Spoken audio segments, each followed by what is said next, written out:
Stress, overwhelm, they are without doubt two of the biggest reasons anyone would ever come and work with me in some fashion. I mean, who isn't stressed on times? Who isn't overwhelmed on times in the modern world? Loads of places to be, loads of things to do, loads of demands. I always say overwhelm is when, your demands outweigh your capacity. Look at it simply that way. Imagine you have, a 500 milliliter glass, that's your capacity. You have a liter of water. Doesn't matter what you do, when you pour that water in, it's going to overflow. And that is much like life. If we've only got 500 milliliters of capacity and we've got a liter of demands, we're always overwhelmed. We're always going to experience a lot of stress until we deal with it. So in this video, I'm going to walk you through 3 really simple drivers practically you can plug in to give yourself more capacity, to reduce your demands, and so you can handle stress better because we're never going to remove it. And more importantly, you can reduce overwhelm and be effective. So let's get started with the first one. So let's talk capacity. Let's talk the 500 milliliter glass, whatever analogy you want to do. How do we expand that? Because for most of us, we can expand our capacity. And for me, that expansion comes from our physical, mental, emotional energy. Of course, there's things like time. If you have more time, you've got more capacity. Think about it. How often do we have more time and we waste it? We use it with other stuff. And that's because our time, shall we say, really is down to the quality of energy and focus we bring in. That's how our time becomes effective. So capacity to expand the physical, mental, emotional capacity is the key to expand that 500 milliliter glass. How do we do it? Well, there's tons of ways. You've seen it all. You need the long morning routine, the brilliant sleep routine. In times of stress, in times of overwhelm, that, in my experience, can add more stress and more overwhelm and add more demands. And that's the key. This is always this balance between capacity and demand. And so if I'm placing more demands on myself, even though they might increase my capacity, it's kind of not adding much to it. So in times of stress and overwhelm, we've got to strip that back. We don't need long, laborious morning routines, long, laborious evening routines, 7,000 different habits. We need to get down to what I call the 3 anchors, and they're different for everybody. I say, what is one physical anchor, mental anchor, and emotional anchor you can put in a day? They can be 5, 10 minutes. It's not always more gives you more capacity. It's better, it's effective that gives us more capacity. So for example, for me in times of stress, I'm like, what's a daily non-negotiable physical anchor? Walking the dog. It can be that. It can be 10 minutes of movement, at some point in the day, like a little mini 10-minute workout. It can be anything for you. It could be any form of movement. It doesn't have to be 10,000 steps. You may say, God, it's, my morning cold shower. It's easy, it's simple. It gives me a lot of bang for my buck, gives me some physical energy. But one anchor, it can be a walk after lunch. These are things we always try and get people to do in times of massive stress and overwhelm, is movement-based anchors that just fit into your life, that aren't something else you've got to go do. This is a daily thing, so it has to be done every day. Mental anchors can be like, maybe you are somebody who's like, yeah, I can meditate. That's easy. I can fit it in. It doesn't add loads of, demand to my life. Maybe it's 5 minutes breathing. Maybe mentally it's actually, doing something that you enjoy. It can be anything like that. It can be a journal exercise. For me, a simple mental anchor is get my journal out, write down everything I've got going on, write down what I'm coming up, like planning every day. It's a mental anchor that helps me. Doesn't add loads of demand. But for you, it may be different. But you got to think, what gives me a mental shift that I can do every day? That's simple, that isn't laborious and long and the rest of it. So already you're building up a set of anchors. Emotionally, that's more the hobbies. For me, it might be 5 minutes on a piano. You'll notice some of them combine. Walking the dog for me can kind of be an emotional lift. It may be watching something you enjoy, listening to something you enjoy, playing some music, chatting to a friend, like ringing somebody and having a proper conversation, spending proper time with somebody in your life for 5, 10 minutes. And these things aren't things you've got to go do. That's not the point of anchors. They're things that are kind of already in your life and you just make sure they're done. You prioritize them. They give you a lift, but they don't add loads of demand to your day. They're the physical, mental, emotional anchors, not routines and habits. The second step to capacity is weekly anchors. Now, do you have a weekly physical anchor, a weekly mental anchor, a weekly emotional anchor? So that's where you can do something a bit bigger. Now, if you got step one nailed, you can move to step two and do that. So for me, that would be, hey, a physical anchor is make sure I hit my few gym sessions.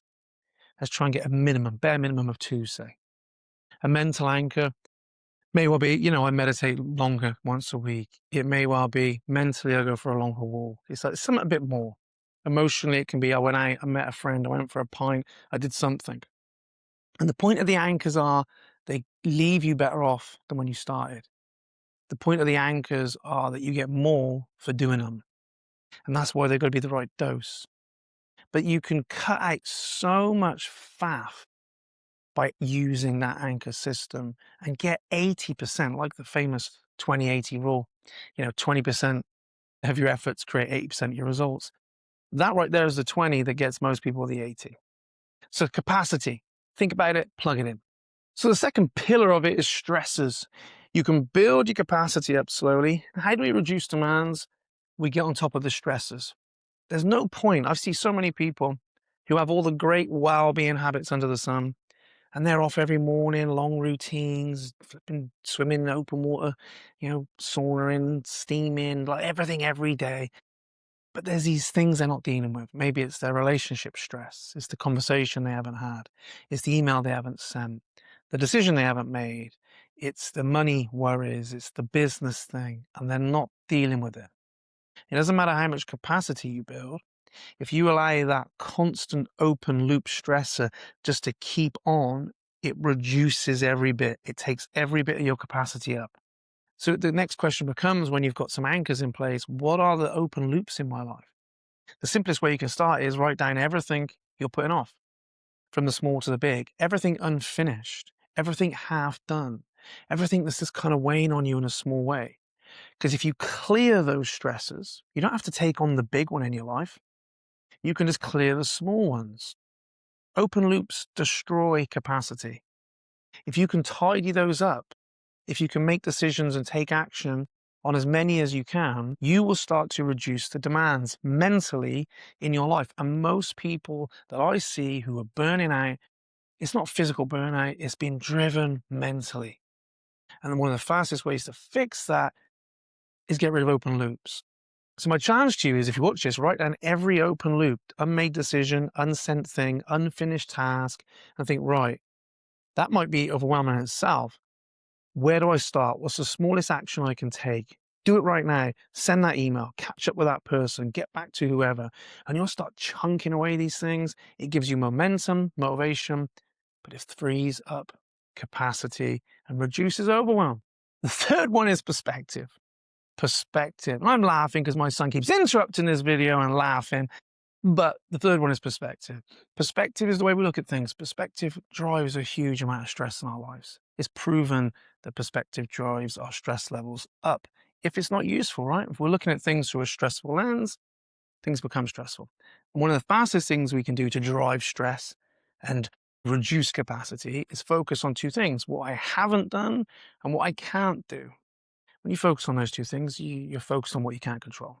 And yes, we're not trying to avoid them, but we don't want to indulge them. It's about honoring what we can't do and haven't done. It's about, accepting it, but it's not about indulging it and getting focused in it, because that makes us a victim to it, right?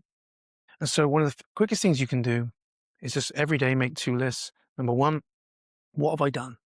Not what have I achieved? That's different, because sometimes we can't get the outcome. I do things some days, much like you probably do, and there's no immediate reward for that. I've done it, but I haven't got the outcome. It's just part of the process. So what have I done? What did I do? Write down what you did. Try and focus your brain on, here's all the stuff I did. That's going to give you confidence. It's going to help you build momentum. And the second thing is, what can I do? What can I do today? A lot of people I work with, they make these great plans, but they never can achieve them because their expectations are too high for what's possible. And I notice that in stressed, overwhelmed people, we set impossible plans that drive stress and overwhelm. So it's not a plan. It's like, what can I do? What can I do tomorrow? What can I do?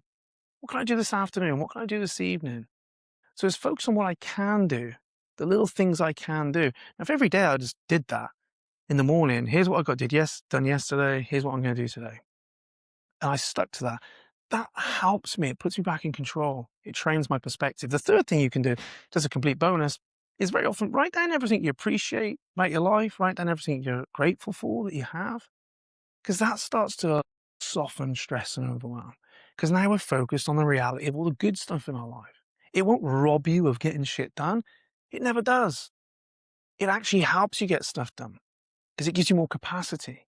So there's three pillars that you can plug in straight away: capacity, stressors, and perspective. Three practical things you can do that don't add hardly any time to your life. Execute them. Let me know if you already do some of them. Let me know which ones you're going to do. As always, like and subscribe to this. There's a lot of videos coming up. Follow on.